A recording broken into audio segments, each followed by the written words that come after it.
This is a baby Tails. Tiny, trembling, with two wet tails that don't yet understand that one day they'll be able to lift him into the sky.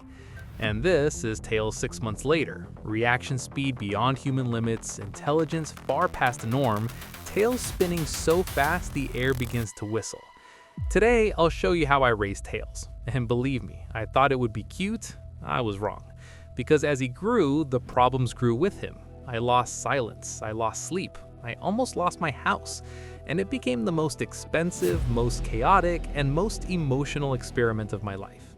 Day 1. No ordinary egg. It was a metal capsule the size of a backpack, left on my porch. It was humming, not loudly, more like a tiny reactor working inside.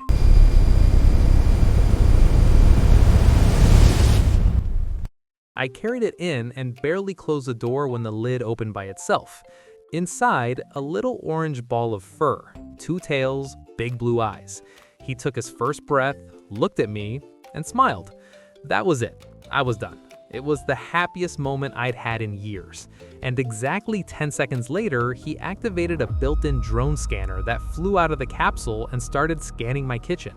I didn't become a father. I became the owner of a flying laboratory.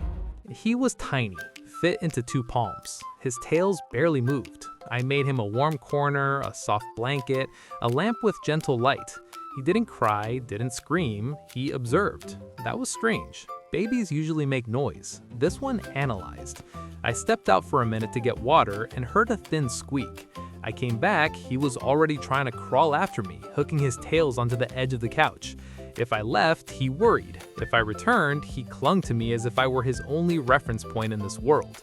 I named him Tails because he was a small spark and I had no idea what it would ignite into. Day 2. He began to understand space. He didn't just crawl, he tested. He touched outlets, he touched the laptop, he touched tools. And the scariest part, he learned instantly. I put a plastic cube and a metal nut in front of him. He chose the nut, tapped it on the floor, listened to the sound, tapped it again, then looked at me as if waiting for confirmation of his hypothesis. I realized this wasn't just a cute little fox. This was a genius in fur. Week 1. The tails started spinning, slowly at first. He fell, tried again, fell, got up like nothing happened. It looked cute until he lifted 20 centimeters off the floor and slammed into the cabinet. I realized that if he learned to fly inside the house, my ceiling was doomed.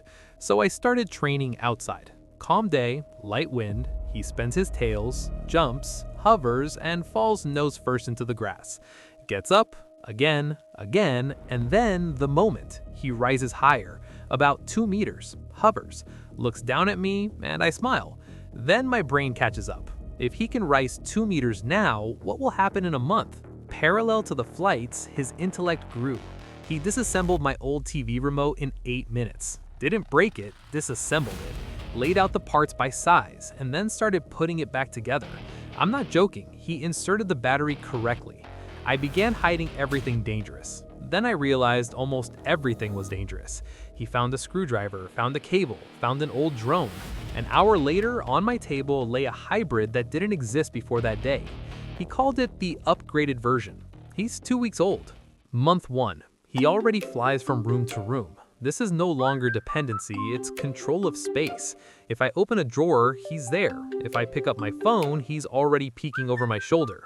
At night, I hear the soft buzzing of tails. I walk out, he's hovering in the dark, staring out the window at the city lights. And in his eyes, there is no childhood, there is calculation. He's making plans, I can feel it. One day, he decided our garage was a laboratory. Within a day, there were blueprints on the wall. Within 2, an engine prototype on the table. Within 3, power outages throughout the house, because he connected something directly to the fuse box. I'm standing in the dark, flashlight in hand, thinking, how am I going to explain the voltage surge to the neighbors? And he's sitting nearby, smiling guiltily, wrenching his paws. And all of this is cute until it becomes dangerous, because in the 5th week, he flew too high for the first time. I didn't react in time.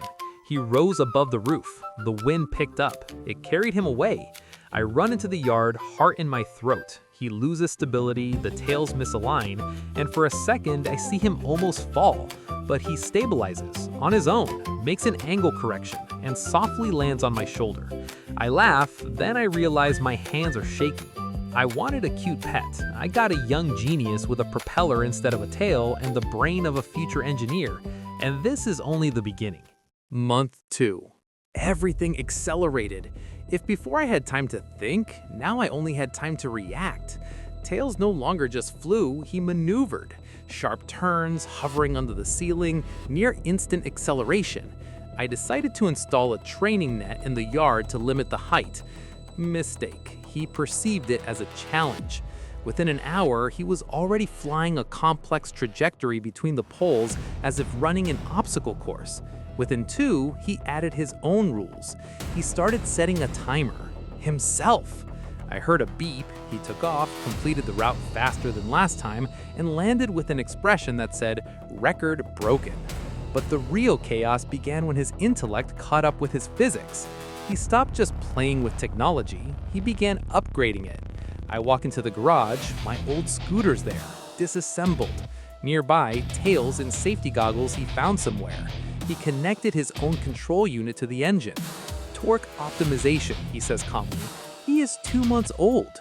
I don't know how to argue with a creature that draws schematics faster than I can read the manual. And then the first serious incident happens. He launches a prototype accelerator. I hear a rising whistle. I step into the yard, he's hovering 3 meters above the ground, tails spinning twice as fast as usual. The air vibrates, and he suddenly lunges forward.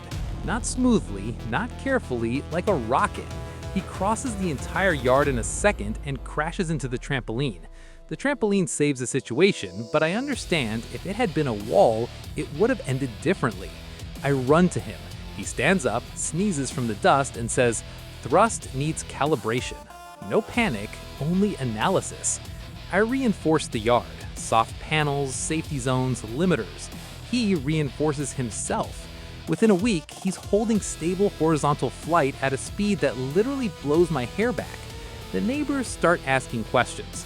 I answer something about a new type of drone. They nod, but look at me strangely. At the same time, his character grows. He's still affectionate, he still presses against me when he's tired, but now independence appears in him. He can sit over a project for hours, ignoring food. He can wake up at night and start assembling something he dreamed about. And one day, that something almost cost us the roof. Night. Silence. I wake up from vibration. Not a sound, vibration. The walls tremble. I rush into the yard and see light. Blue, concentrated. Tails stands in the center of the yard, a metal frame around him. He activated an experimental lift to increase the ceiling of possibilities. The frame can't handle it. The metal begins twisting. Sparks fly everywhere. I shout, he tries to shut the system down, but the module jams, and now half the yard is in smoke. I grab the main breaker and shut everything off.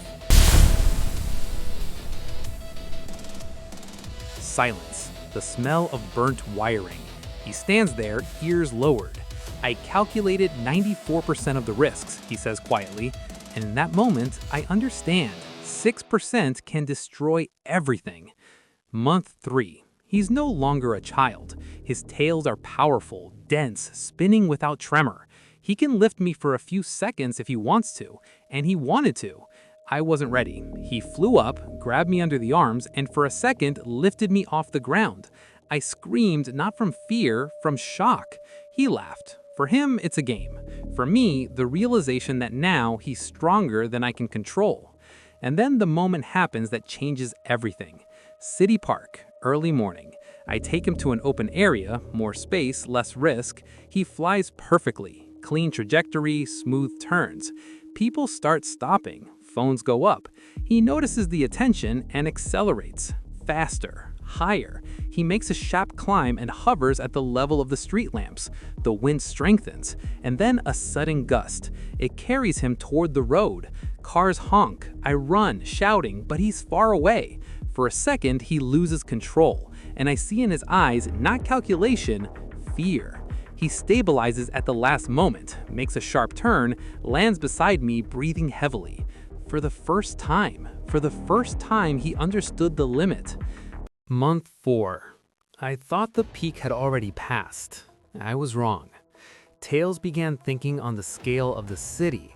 If before it was the yard, the garage, the park, now it was a map. A massive digital projection on the garage wall marked with air currents, building heights, turbulence zones, and traffic density. He calmly explained that local tests limit potential. I didn't like the word potential in his voice. It sounded too adult. And it all happened faster than I expected.